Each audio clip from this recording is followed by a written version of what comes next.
2007년 6월 7일에 파주에 살고 있는 한갑수 씨, 그 하우스에 어린 고라니 새끼 한 마리가 발견이 되었습니다. 그래서 이 52세의 이 한갑수 씨는 그 고라니 새끼를 집으로 데리고 와서 두었는데, 그 집에는 풍산개 한 마리가 있었는데, 이 풍산개가 그 어린 고라니를 혀로 핥아서 그 몸을 깨끗하게 해주고, 그리고 이 고라니 새끼가 똥을 싸면 똥 냄새를 맡고 달려올 수 있는 그런 나쁜 짐승들을 예방하기 위해서 그 똥을 풍산개가 주워 먹는 겁니다. 그리고 자기 젖을 이 고라니 새끼에게 물려서 젖을 먹이면서 그 누구도 그 고라니를 해칠 수 없도록 경계를 서는 소문이 마을에 퍼졌습니다.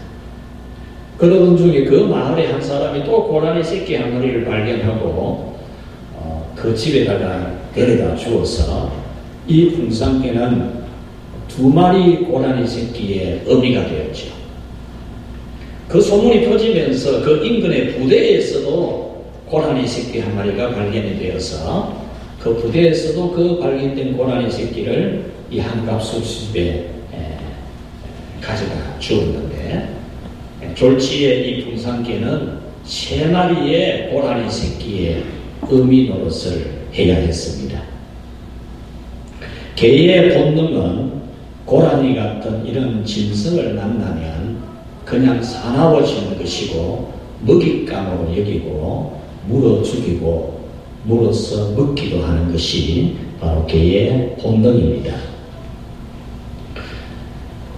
그 개의 사건이 있은 하루 전날 2007년 6월 6일에 전주에서 무슨 일이 있었느냐 하면, 전주에 있는 여고생 하나가 독서실에서 아기가 태어나는 겁니다.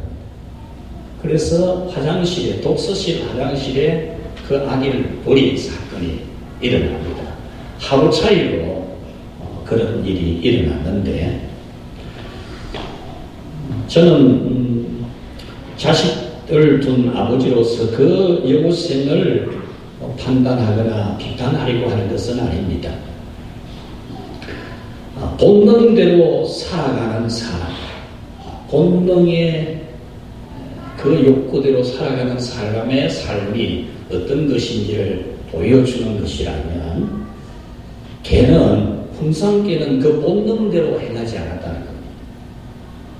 그 풍산개는 어린 고라니 새끼들을 젖을 물리고 또 자기 혀로서 그 고라니 새끼들을 깨끗하게 씻겨주는 그런 본능을 넘어선 사랑을 하는 그런 풍산개였다면, 사람은 본능을 이기지 못하고 본능대로 행하여서 그런 비참한 일이 일어난 겁니다. 오늘 우리의 삶이, 우리의 예배가, 우리의 신앙이 본능을 넘어서는, 타락한 인간의 본능을 넘어서는 그런 참 예배자가 되는 은혜가 있기를 주님의 이름으로 축원합니다. 요즘만큼 예배에 대한 말이 많은 때가 없었습니다. 교회 안에서도 예배를 드려야 하나 말아야 하나, 교회 밖에서도 예배를 허가제를 해서 허가를 받고 예배를 드리게 해야 된다라고 하는, 예배를 통제하려고 하는 그런 발상까지 나오는 그런 시대를 우리는 보내고 있습니다. 이렇게 예배에 대해서 교회 안에서나 밖에서나 말이 나오는 것은 지극히 당연한 겁니다. 지극히 당연한 겁니다. 왜냐하면 예배는 반드시 드려야 하는 것이기 때문에 논란이 되는 겁니다. 예배를 반드시 드리지 않아도 되는 것이라면 전염병이 유행하는데 뭐 예배를 드리고 드리자 말자 할 게 뭐 있습니까? 전염병이 도는데 예배를 안 드려야 되죠. 그러나 예배를 반드시 드려야 되는 것이라고 하기 때문에 논란이 되는 겁니다. 예배가 상황에 따라서 드리지 않을 수도 있는 것이라면 전염병이 유행을 하는데 무슨 논의가 있겠습니까? 우상 숭배도 마찬가지입니다. 우리가 일제 치하에 있을 때 신사 참배, 우상 숭배를 해도 되는 것이라면 논란이 여지가 없는 겁니다. 감옥에 잡아다 넣고 그 추위에 떨고 굶주리고 매를 맞고 고문을 당하고 가족이 협박을 당하고 심지어 죽임을 당하는 그런 고초를 겪으면서도 왜 일본 신 앞에 절을 하지 않는 것인가? 절대로 해서는 안 되는 것이기 때문입니다. 이와 같이 예배는 하나님을 믿는 신자라면 어떤 박해와 고난, 시련에 대해서도 예배에 대하여 자유합니다. 예배의 자유가 있는 겁니다. 내 인생길에 참 슬픈 일이 있고 눈물 날 일이 있고 실망할 일이 있어도 그 슬픈 일과 실망한 일이 내 예배의 자유를 넘어서지 못하는 겁니다. 절망적인 일이 내 인생길에 닥쳐와도 우리는 그 예배의 자유를 누리는 겁니다. 외부로부터 오는 박해가 있어도 우리에게 신앙을 위협하는 수많은 박해가 있어도 우리는 그 모든 것에서 예배의 자유를 누립니다. 심지어 우리 몸이 아파가지고 일어나기가 힘든 형편이 되어도 그래도 내가 예배 드리며 나오는 이유는 예배의 가치가 너무나 큰 것이기 때문입니다. 하나님을 향한 이 예배와 신앙은 권력에 예속되지도 않는 것이고 예속하려고 해서도 안 되는 겁니다. 우리 대한민국의 헌법에도 전염병과 같은 이런 일이 있을지라도 예배의 자유는 국가 권력으로도 침해할 수 없다 명시가 되어 있습니다.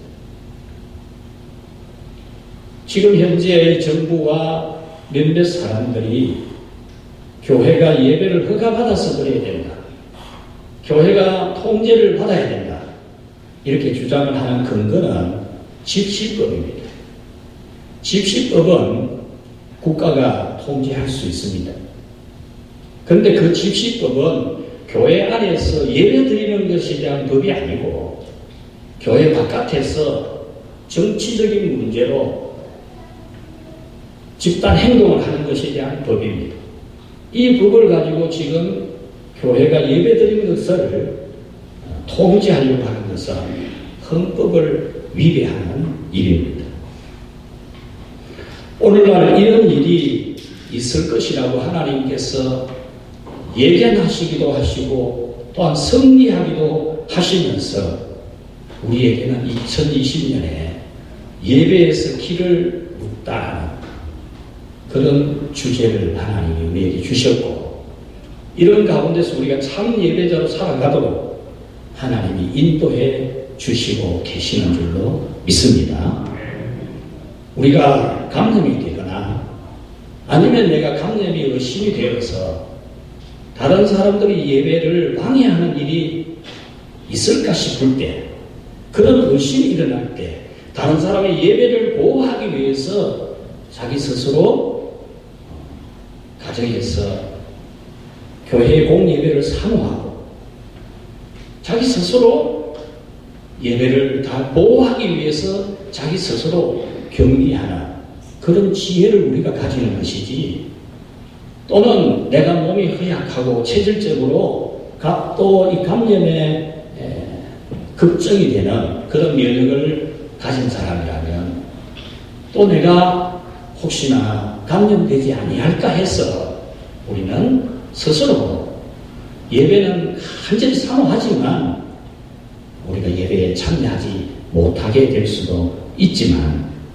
우리는 하나님 앞에 참 예배자로 살아가야 합니다. 오늘 성경은 예배에 대한 근본적인 질문을 던집니다. 그리고 참 예배자가 되라고 말씀합니다. 첫 번째로 오늘 성경은 아멘이라는 단어를 우리에게 주고 있습니다. 우리는 아멘이라는 말을 잘 씁니다. 기도할 때도 씁니다. 자신이 기도하고 마칠 때에도 아멘으로 마치고, 다른 사람이 기도할 때도 같이 아멘합니다. 기도하고 있는 도중에도 마음으로든지 입으로든지 아멘, 아멘 하면서 같이 기도합니다. 하나님의 복을 받을 때에도 우리는 아멘이라고 합니다. 이 아멘이라는 말은 나도 그렇게 생각합니다. 나도 그렇게 되기를 바랍니다. 나도 그렇게 믿습니다. 라는 고백이지요. 그러면 오늘 성경에서 그 말씀이 맞습니다. 나도 그렇게 되기를 바랍니다. 나도 그렇게 믿습니다. 라고 하는 이 아멘의 내용은 무엇일까라는 점입니다. 무엇 때문에 이 11장 마지막에 아멘으로 도전을 딱 짓고 있을까요? 그것은 36절 말씀이 총정리를 해줍니다. 모든 만물이 하나님에게로부터 왔다. 하나님이 내지 아니한 만물은 없다. 우리 사람도, 사람의 가정도, 일터도, 건강도, 행복도 하나님으로부터 왔다. 이 부분에 대해서 나도 동의한다. 나도 진실로 그러하다고 생각한다. 나도 그렇게 되기를 믿습니다. 이것이 바로 아멘입니다.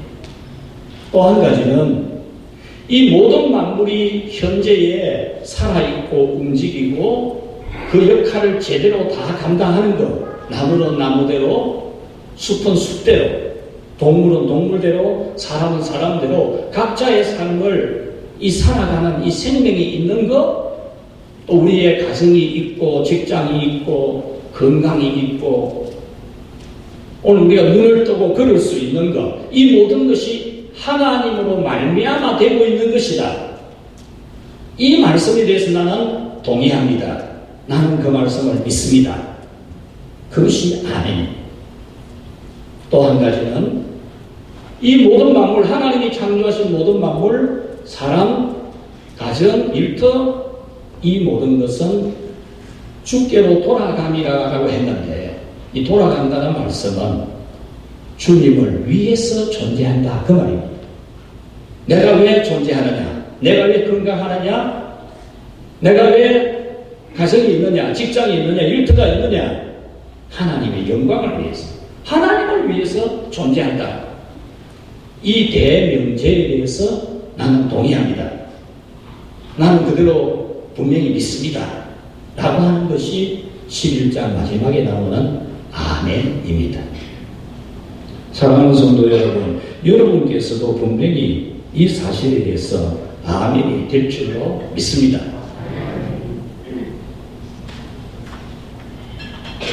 여러분이 존재하게 된 것, 하나님이 존재하게 하시는 것, 현재 여러분이 살아가는 것, 하나님이 살아가게 하시는 것, 여러분이 존재하는 이유, 하나님을 위해서 존재하는 것.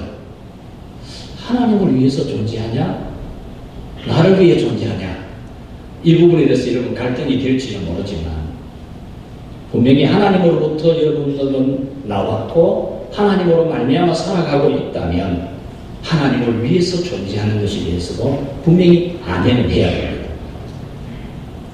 두 번째로, 그렇다면 우리는 참 예배자가 되어야 한다라는 것이 오늘 이 성경의 말씀입니다. 우리가 하나님으로부터 왔다면, 하나님으로 말미암아 살아가고 있다면, 내 생명까지도 하나님에 의해서 지금 유지되고 있다면 나는 하나님을 위해 살아야 한다.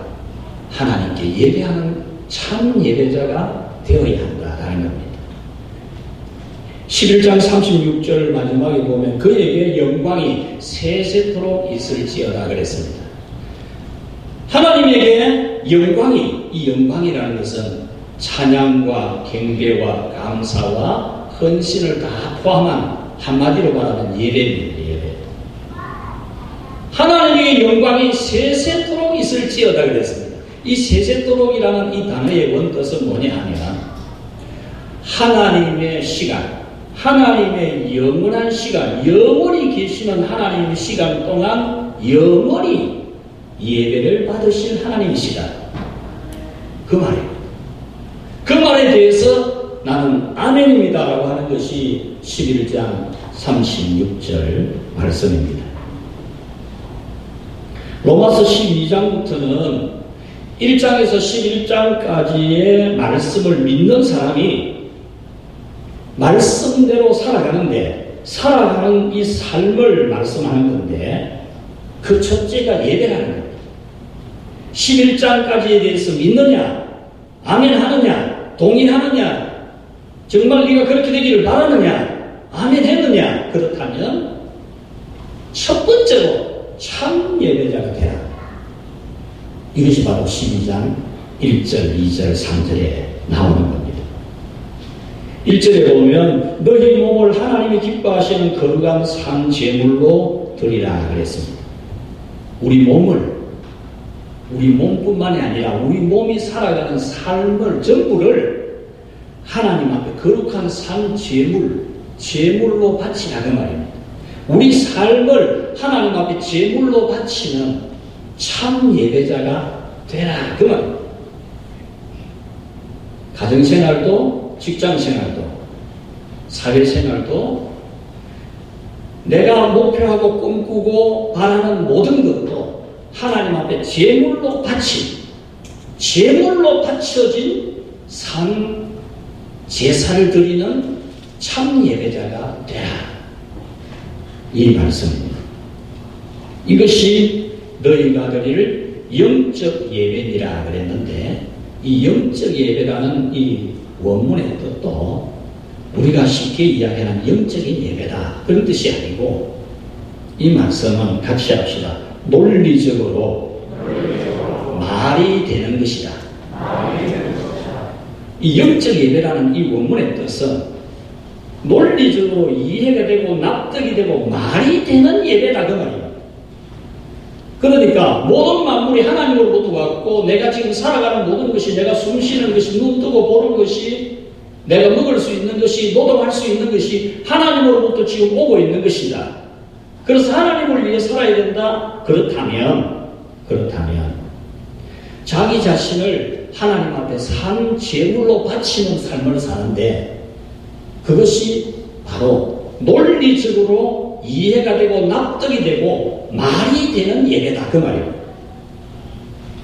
만약에 우리가 내 삶을 하나님께 전부 제물로 바친 참 예배자가 아니라면 하나님으로부터 왔고 하나님으로부터 말미암아 지금 살아가고 있고 하나님을 위해서 존재해야 된다는 이 말씀에 대해서 논리적으로 안 맞는 겁니다. 아무리 형편이 안 그렇나 무슨 이유를 대더라도 그 논리적으로 말이 안 되는 예배라는 거예요.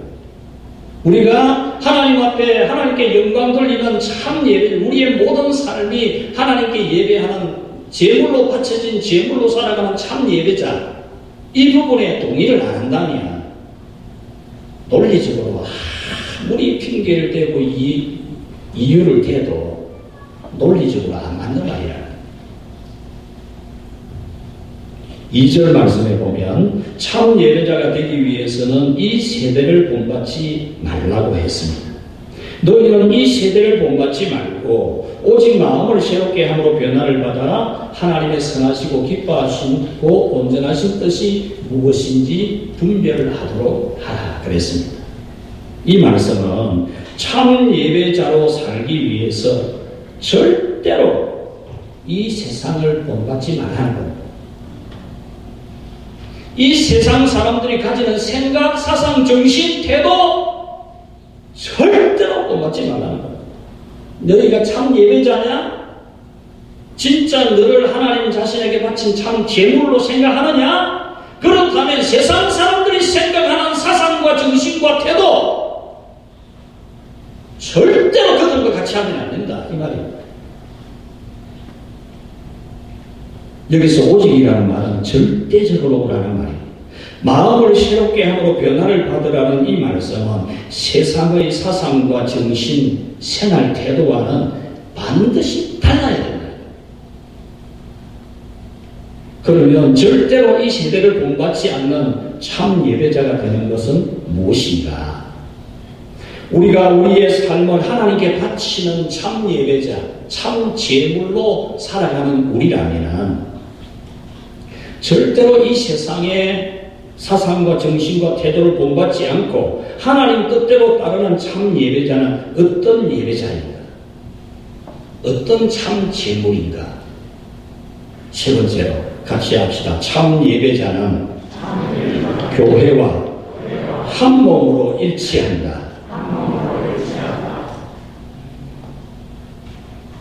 오늘 성경은 너희가 참 예배자라면 하나님께 여러분 자신을 바친 참 제물이라면 예수님의 몸인 교회와 완전한 일치를 이루는 예배자여야 한다. 그 말입니다. 그것이 논리적으로 맞는 예배라는 거죠. 누구든지 들으면 이해가 될 수 있는 예배라는 겁니다. 4절에 보면 우리가 한 몸에 많은 지체를 가졌으나 5절에 우리 많은 사람이 그리스도 안에서 한 몸이 되어 서로 지체가 되었다 했습니다. 이 말씀에는 한 몸에 많은 지체가 있고 모든 사람이 예수님 안에서 한 몸이 되어서 하나가 되어 있다. 그렇게 말씀합니다. 이 말씀은 우리가 믿는다는 것은 혼자 개별적으로 믿는 것이 아니라는 겁니다. 내가 개별적으로 하나님 믿는 게 아니라는 거예요. 이 말씀. 자기가 알아서 자기가 하고 싶은 대로 하는 신앙생활이 아니라는 거예요. 이 말씀은 교회와 온전한 한 몸이 되는 믿음이어야 한다는 겁니다. 예배와 하나님을 섬기는 모든 일을 교회와 일체가 되어서 해야 그게 논리적으로 말이 되는 예배자, 참 제물이라는 겁니다.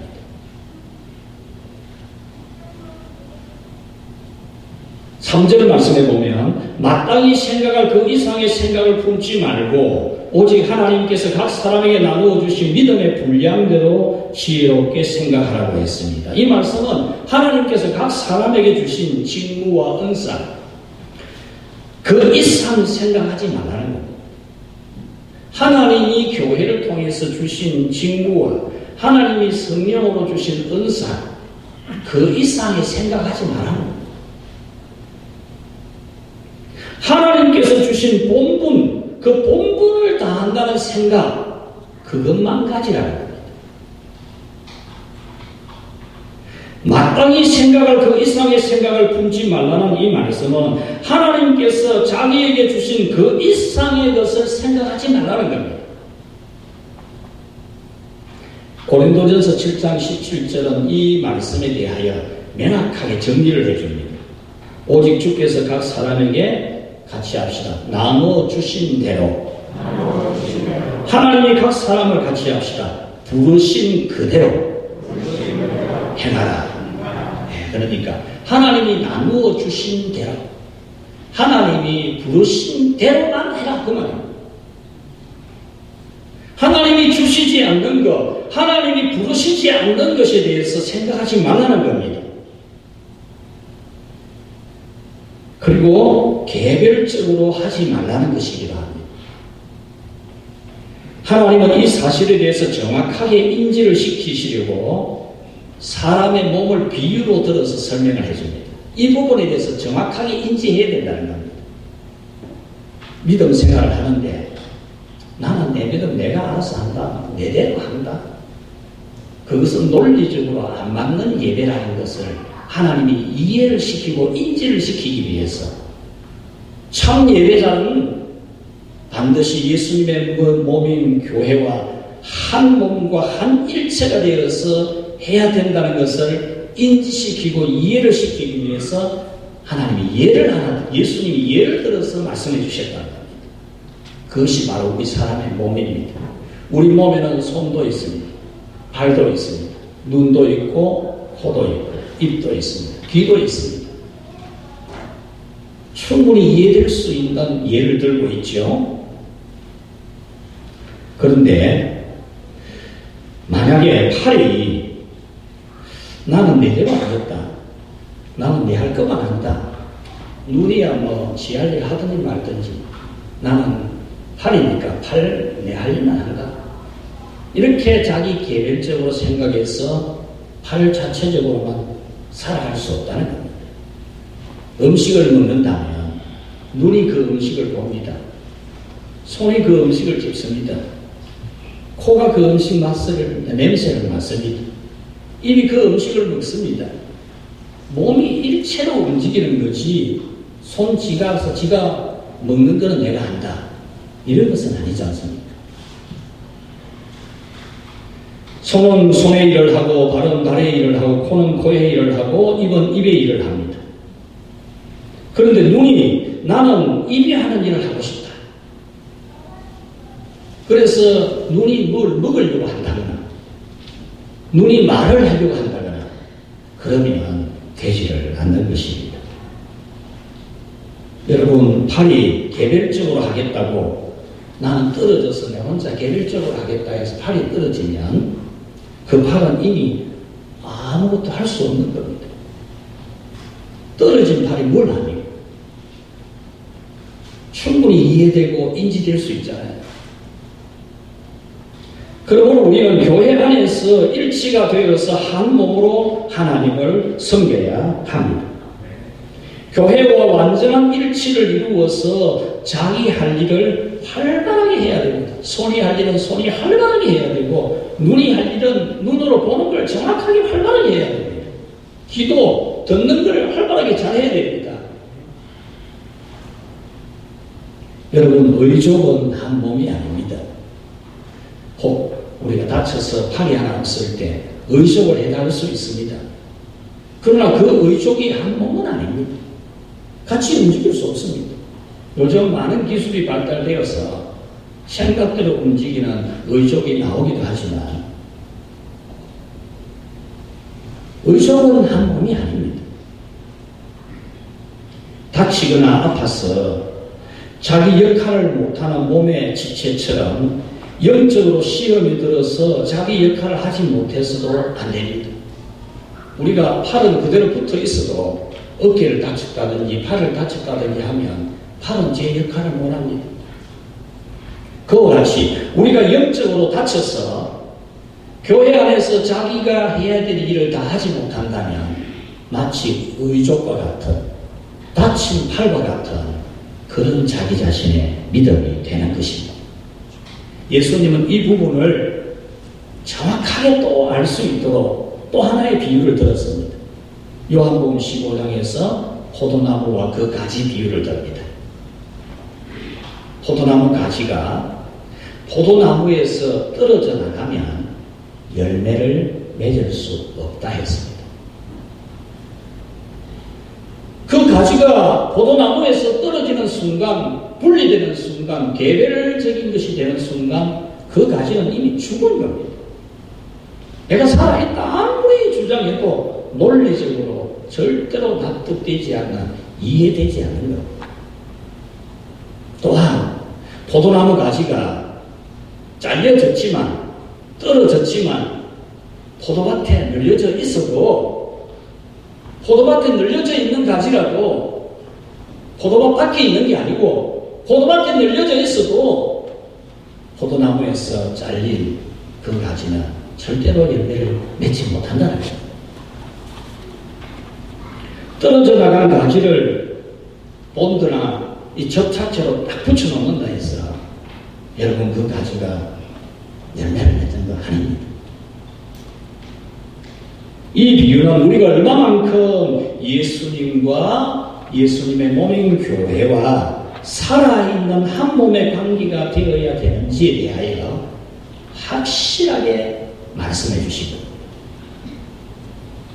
그러므로 여러분은 교회 안에서 예수님의 몸과 완전히 살아있는 일체의 믿음 생활을 할 수 있기를 바랍니다. 그것이 참 예배자, 너희 몸을 하나님이 기뻐하시는 산 제물로 바치라고 했을 때에 그 제물이 되는 겁니다. 예수님의 몸인 교회와 하나가 되어서 예배하고 예수님 교회와 함께 기도하고 예수님의 몸인 교회와 함께 복음을 전파하고 하나님 나라의 일을 할 때에만이 그것이 참 제물이 된 것이고 참 예배자라는 것입니다. 오늘날 이 세대는 어떠합니까? 이 세상은 어떠하지요? 가족이면서도 남남이 되는, 우리는 이런 시대를 살아가면서 믿음 생활까지도 나는 내대로 한다, 내 생각대로 믿는다, 그러면 그는 참 예배자가 아닙니다. 아무리 논리적으로 이해를 시키려고 해도 납득 안 되는 겁니다. 우리는 이 시대, 너희는 이 세대를 본받지 말고 라고 하는 이 말씀을 보면서 우리는 이 시대, 이 세상 사람들이 자기 중심으로, 이기적으로, 개인적으로 하려고 하는 것에 대해서 우리는 반드시 배격해야 돼요. 자기 자신에게 눈꼽만큼이라도 나는 내대로 믿는다, 나는 내대로 한다는 것이 있다면 그건 반드시 고쳐야 돼요. 그래야만이 우리가 참 예배자이고 참 제물이 되는 것입니다. 말씀을 맺겠습니다. 사람은 왜 삽니까? 무엇을 위해서 살죠? 사람은 자신의 행복을 추구하고 싶어서 행복을 추구합니까? 아니면 하나님께서 행복하기를 바라시기 때문에 행복을 추구합니다. 여러분, 이 질문은 닭이 먼저냐 알이 먼저냐와 같이 뭐가 뭔지 모르는 질문이 절대 아닙니다. 닭이 먼저인지 알이 먼저인지는 분간이 잘 안 되는 거죠. 그러나 우리가 내가 행복을 추구하는 것은 내 자유다, 내 권리다, 나는 행복 추구권이 있다, 그렇게 생각한다면 성경이 말하는 것이 아닙니다. 모든 것이 하나님으로부터 왔다, 지금 내가 숨쉬는 것도 하나님으로부터 숨쉬는 은혜가 있는 것이다, 나는 하나님을 위해서 사는 존재이다 라는 것을 믿는다면 행복, 이것은 내게 있는 자유와 권리가 아니라 하나님이 우리에게 주시려고 하는, 우리에 대한 하나님의 목적이 우리를 행복하게 하려고 하신다는 사실을 믿고 우리는 행복을 위해서 노력하고 행복을 추구하는 것입니다.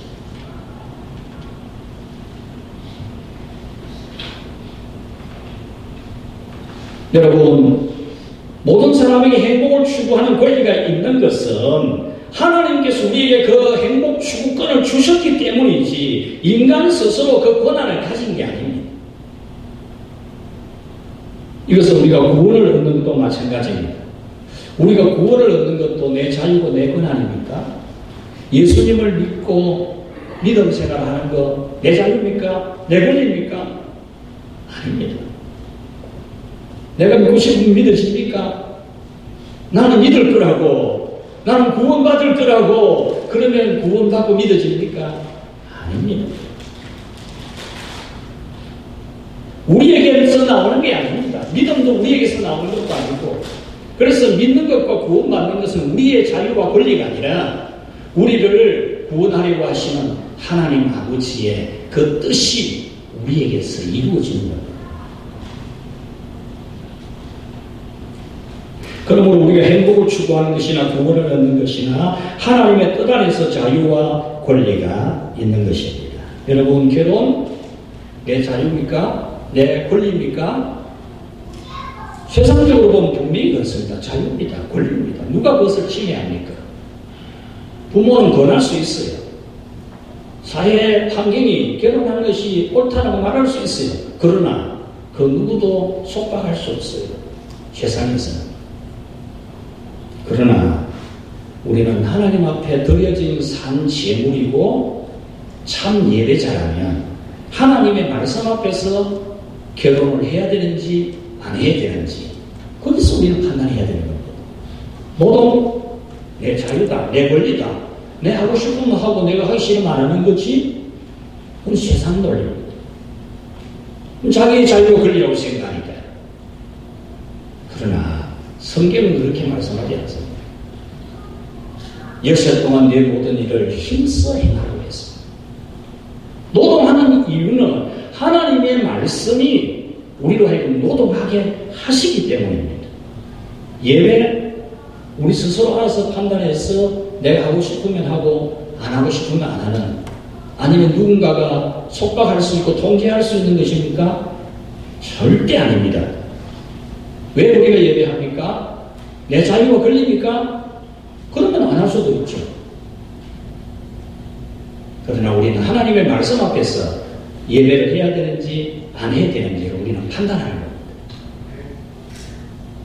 우리는 교회에만 있어야 됩니까? 세상 일은 안 해도 됩니까?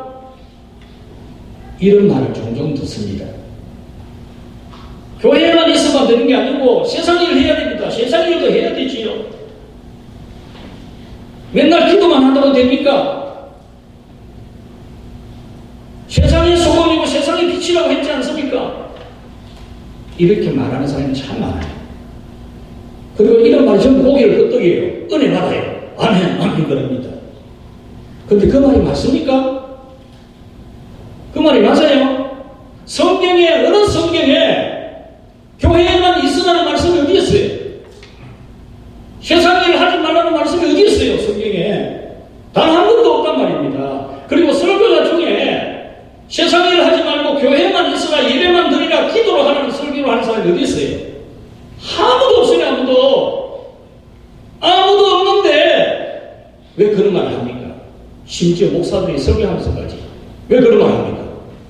누가 그렇게 하라고 해요? 교회에만 있어야 된다고, 세상 일 하지 말라고 누가 설교자 그렇게 설교합니까? 성경에 그런 성경이 어디 있습니까?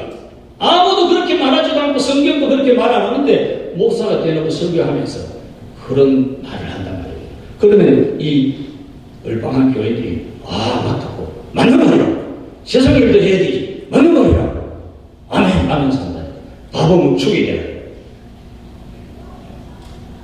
미혹하는 영에 이끌려가. 그 미혹하는 말이고 미혹에 이끌리는 거잖아요.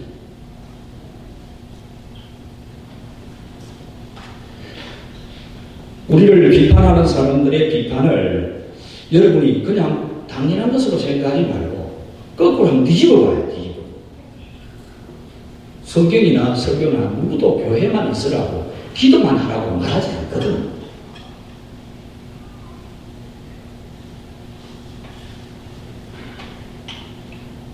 우리는 먹든지 마시든지 살든지 죽든지 오직 하나님의 영광을 위해서 하기에 하나님의 말씀 안에서 답을 찾는 겁니다. 하나님 말씀 안에서 예배하고 하나님 말씀 안에서 노동하는 겁니다. 결혼도 말씀 안에서 하는 거고 내 삶의 목표와 꿈도 말씀을 따라서 하는 겁니다. 여러분 50대 50 황금 비율입니다. 세상적으로 보면 아주 멋진 겁니다. 50대 50. 그러나 그 모든 만물이 하나님으로부터 오는 것이고 내가 현재 살아가는 것이 하나님으로 말미암아 사라지는 것이고 나의 존재 목적은 하나님의 영광을 위해서 하나님을 예배하기 위해서 존재하는 것이다 라는 대명제에 아멘하는 사람이라면 50대 50 비율은 황금 비율이 아닙니다. 잘못된 겁니다. 세상적으로 볼 때는 황금 비율입니다. 믿음 생활도 딱 50, 세상 일도 50, 얼마나 비율이 맞습니까? 오늘 성경은 사람의 기원도 하나님이라고 합니다. 믿음도 구원도 다 하나님으로부터 나오는 것이라고 합니다. 그리고 사람이나 만물이 현재 존재하는 것도 하나님의 역사로 존재하는 것이라는 말씀입니다. 요즘 코로나19 바이러스 때문에 우리 인간의 나약함을 많이 발견하게 되는 요인도 있습니다. 눈에 보이지도 않는 우리 머리카락 굵기의 100분의 1도 안 되는 눈에 보이지 않는 작은 바이러스 때문에 우리는 얼마나 허약한 존재인가를 그거 눈에 보이지도 않는 것이 내 눈에 한번 들어온다면 내 피부에 대이면 막 기겁을 할 수 있는 너무나 나약한 인간이라는 것을 발견하게 됩니다. 저는 지난 주간에 교회 화단 호미질을 좀 하고 나무 가지 등이 막 우거진 거 기계톱으로 확 정리하고 이래 하루 종일 좀 했더니만 허리가 아팠습니다. 허리가 아파서 어젯밤에 누우면서도 앓으면서 누웠고 내일 새벽에 하나님 새벽 기도 갈 수 있게 해주십시오 이렇게 기도하고 잠을 청했습니다. 뒤척이다가 잠이 들었는데 새벽에 일어나서 하나님 집에 오기 위해서 오른쪽으로 돌면서 짚으면서 일어나서 교회로 오면서 제가 하나님께 이렇게 기도했습니다. 하나님 오늘 또 이렇게라도 일어나서 하나님의 집에 갈 수 있게 하시니 감사합니다. 여러분 예배 드리러 오는 거 여러분들이 예배 드리러 오는 겁니까? 아닙니다.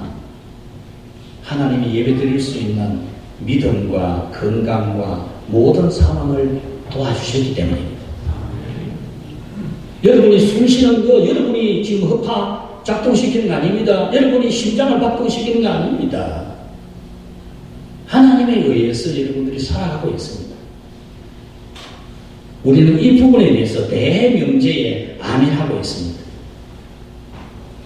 이것이 맞다면 인간은 반드시 하나님의 영광을 위해서 하나님을 위해서 살아가는 참 예배자, 참 제물이 되어야 됩니다.